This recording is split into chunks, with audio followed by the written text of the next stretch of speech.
39, the difference between what the federal government collects and what it spends during a fiscal year is called the federal surplus or deficit. The table shows the federal surplus or deficit. Surplus if you've got a positive amount at the end of the year, deficit if you're in the hole.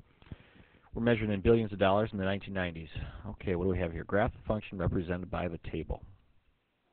I don't really have to focus about negative years, but I do have some negative numbers there, my deficits. So I'm going to split this so I see positive and negative. Now you have to look at your values. The lowest value is negative 290. The highest value is 126.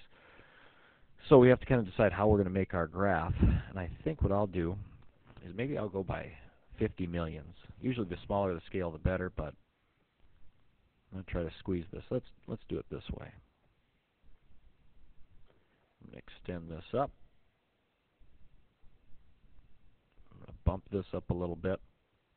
I'm going to go by 25 millions.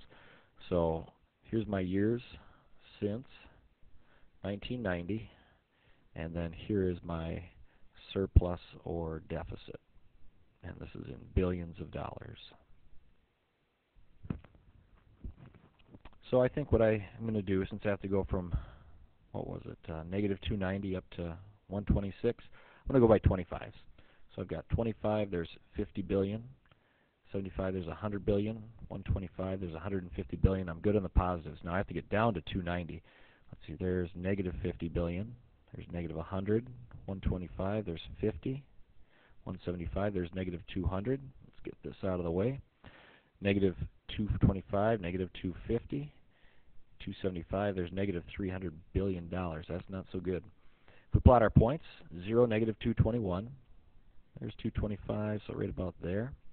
1, negative 269. There's 250, 75, 69 is right in there somewhere. 2, negative 290. That's right about there. 3, negative 255. A little below 250. 4, negative 203, so a little below 200. 5, negative 164, there's 150. 75, 64 is going to be in there somewhere. 6, negative 108, so about there.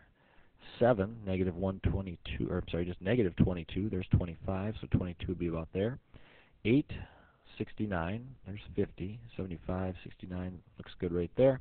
And 9, 126. 9, there's 125 right about there. So that's part A. What are we supposed to do in part B? What conclusions can you make from the graph?